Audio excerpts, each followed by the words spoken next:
بالکل اللہ کے ہاتھ میں، اختیار تو اس کا۔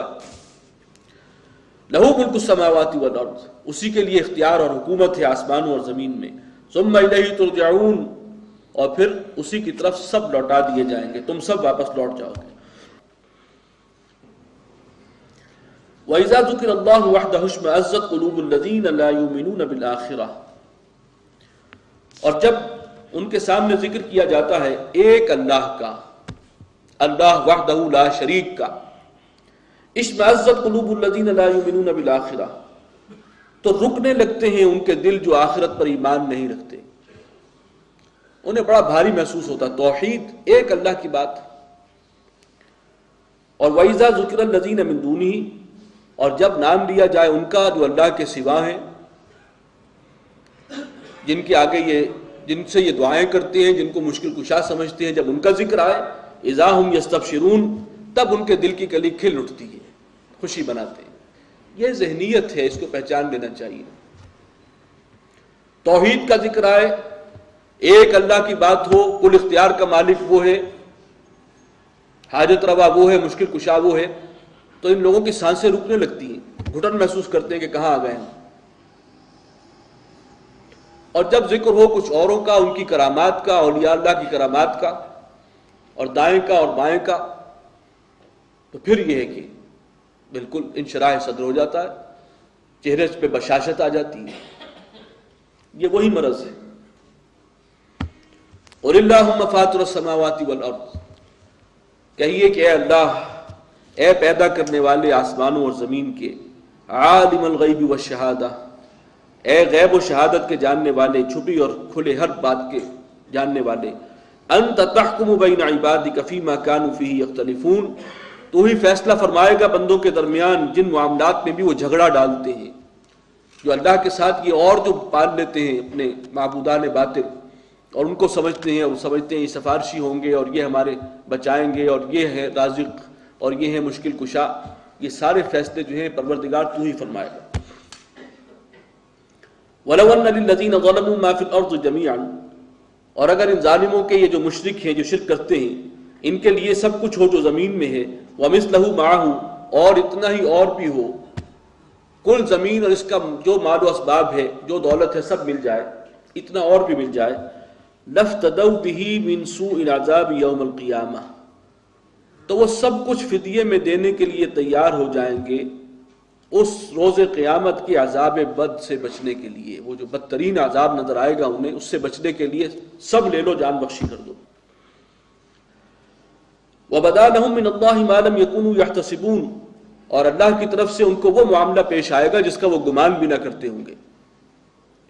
وَبَدَا لَهُمْ سَيِّئَاتُ مَا كَسَبُوا،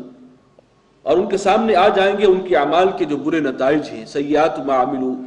جو عمل انہوں نے کیے ہیں اس کی جو برائیاں ہیں، ان کے برے ہولناک نتائج ہیں، وہ ان کے سامنے آ جائیں گے۔ وحاق بهم ما كانوا به يستهزئون، اور گھیر لے گی انہیں وہ چیز جس کا وہ مذاق اڑاتے تھے۔ قیامت، عذاب، یہ خامخواہ کی دھمکیاں ہیں خالی خولی، کوئی قیامت نہیں ہے، کوئی جی اٹھنا نہیں ہے، اگر ہے عذاب تو لے آؤ، یہ جو مذاق اڑاتے تھے وہی چیز اب ان کو گھیر لے گی اور ان کے سروں پر مسلط ہو جائے گی۔ فَإِذَا مَسَّ الْإِنسَانَ ضُرٌّ دَعَانَا، تو جب انسان کو کوئی تکلیف پہنچتی ہے تو پھر ہمیں پکارتا ہے۔ ثُمَّ إِذَا خَوَّلْنَاهُ نِعْمَةً مِنَّا، اور پھر جب ہم اپنی طرف سے کچھ اس پر احسان کریں، کچھ اس پر انعامات فرما دیں، کچھ بخشش کر دیں، قَالَ إِنَّمَا أُوتِيتُهُ عَلَىٰ عِلْمٍ، تو پھر وہ کہتا ہے کہ یہ تو مجھے میرے علم اور میرے ہنر اور میری صلاحیت کی بدولت ملا ہے، جو کچھ ملا ہے۔ یہ ہے ناشکری انسان کی، بجائے اس کے کہ اللہ کا شکر ادا کرے، پھر اس کے اندر ایک تفاخر پیدا ہوتا ہے، میں نے بڑی عمدہ پلاننگ کی تھی، میری منصوبہ بندی تھی، یہ میری ذہانت ہے، میں نے بر وقت فیصلہ کیا، فورسی کر لیا میں نے پہلے سے کہ اب مارکیٹ میں اس چیز کی جو ہے ڈیمانڈ پیدا ہونے والی ہے، یا اس وقت جو ہے یہ کاروبار ہے سب سے بہتر کرنے کا، تو یہ میری صلاحیت ہے، میری عقل ہے، جو کچھ ملا اس کی بدولت ملا۔ بل ہی فتنۃ، نہیں بلکہ یہ جو کچھ ملا ہے یہ آزمائش کا ذریعہ ہے، فتنہ ہے، لفظ فتنہ آیا یہاں پر جسے اس قرآن مجید میں آزمائش کے معنی میں ہے عربی میں، اس کے ذریعے تم جانچے جا رہے ہو، اللہ نے اگر تمہیں کچھ عطا کیا ہے تو یہ لائبلٹی ہے تمہاری، اس کا حساب دینا ہوگا جو زیادہ دیا ہے، اور ملا تھا تو اس پر اللہ کا شکر ادا کیا، شکر بجا لائے، اس کا احسان مانا، یا پھر یہ اپنے اندر تفاخر پیدا ہو گیا کہ نہیں یہ میری اپنی جو ہے صلاحیت کا نتیجہ ہے۔ یہ تمہاری جانچ پرکھ کر رہا ہے اللہ تعالیٰ۔ وَلَٰكِنَّ أَكْثَرَهُمْ لَا يَعْلَمُونَ، لیکن ان میں سے اکثر ان باتوں کو نہیں سمجھتے۔ قَدْ قَالَهَا الَّذِينَ مِن قَبْلِهِمْ، یہی بات کہہ چکے ہیں وہ لوگ بھی جو ان سے پہلے تھے، اور ان میں نمایاں ترین شخصیت جس کا ہم ذکر پڑھ چکے ہیں وہ قارون ہے۔ قارون سے بھی جب لوگوں نے کہا تھا کہ اس میں کچھ صدقہ و خیرات کرو، اللہ نے تمہیں دیکھو کیا کچھ دولت دی ہے، تو اس نے کہا انما اوتیتہ علی علم عندی، جو کچھ ملا ہے وہ میرے اپنے علم اور ہنر اور صلاحیت کا نتیجہ ہے، میں کیوں دوں؟ یہی قارونی ذہنیت ہے، تو پہلے بھی رہی اور اب بھی ہے۔ فما اغنی عنہم ما کانوا یکسبون، تو کچھ کام نہ آیا ان کے جو انہوں نے کمائی کی تھی، جو محنت اور صلاحیت اور اس کا نتیجہ جو ڈھیروں مال اکٹھا کیا تھا وہ ان کے کسی کام نہیں آ سکے۔ فاصابہم سیئات ما کسبوا، اور پھر ان کی تمام بدعمالیاں انہی پر آ پڑیں گی۔ والذین ظلموا من ہؤلاء، اور یہ لوگ، یہ اہل مکہ ان میں سے بھی جنہوں نے ظلم کیا ہے، جو شرک کر رہے ہیں، سیصیبہم سیئات ما کسبوا، ان کے سامنے بھی ان کے اعمال کے برے نتائج جلد ہی سامنے آ جائیں گے۔ وما ہم بمعجزین، اور وہ شکست نہیں دے سکتے، اللہ کے قابو سے باہر نہیں نکل سکتے۔ اولم یعلموا ان اللہ یبسط الرزق لمن یشاء ویقدر، کیا وہ یہ نہیں جانتے، کیا انہیں یہ معلوم نہیں ہے کہ اللہ تعالیٰ ہی کشادہ کرتا ہے رزق کو جس کے لیے چاہتا ہے، اور تنگ کر دیتا ہے جس کے لیے چاہتا ہے۔ یہ مضمون بھی اس سے پہلے بہت مرتبہ آیا ہے، یہ اللہ کا اختیار ہے، اور کسی کو اگر کشادہ رزق مل گیا ہے، فراوانی ملی ہے، تو اس کا یہ مطلب نہیں کہ وہ اللہ کا منظور نظر ہو گیا ہے۔ یہ امتحان ہے، یہ آزمائش ہے، یہ دنیا ہے ہی دارالامتحان، کسی کو زیادہ دے دیا، کسی کو کم دیا، تو یہ منظور نظر ہونے کی علامت نہیں ہے، اور کسی کے پاس کچھ نہیں ہے تو یہ شاید اللہ کی نظر سے گر گیا۔ صحابہ کرام کا جو معاملہ تھا، جو فقراء صحابہ کا جو مقام اللہ نے بیان کیا ہے، ان کے پاس تو کچھ نہیں تھا، حضور صلی اللہ علیہ وسلم نے خود اختیاری فقر جو ہے اس کو رکھا ہے، فقر کی زندگی اختیار کی ہے۔ تو یہ دنیا میں جو کچھ معاملہ ہے اس کا کوئی تعلق اس سے نہیں ہے کہ اللہ کس سے راضی ہے، کس سے ناراض ہے، اور یہ جو ہے وہ کسی پر احسان انعام جس پر زیادہ ہو رہا ہے اس کی ذمہ داری بڑھ رہی ہے۔ اسی لیے حضور نے فرمایا کہ ما قل و کفا خیر من ما کثر و الہا، کم ہو اور کافی ہو جائے، انسان کی بنیادی ضرورتیں پوری ہوتی رہیں، کسی کے آگے ہاتھ نہ پھیلانا پڑے، وہ کہیں بہتر ہے اس سے کہ بہت زیادہ انسان کو مل جائے اور پھر وہ مال اس کو غافل کر دے اللہ کی یاد سے۔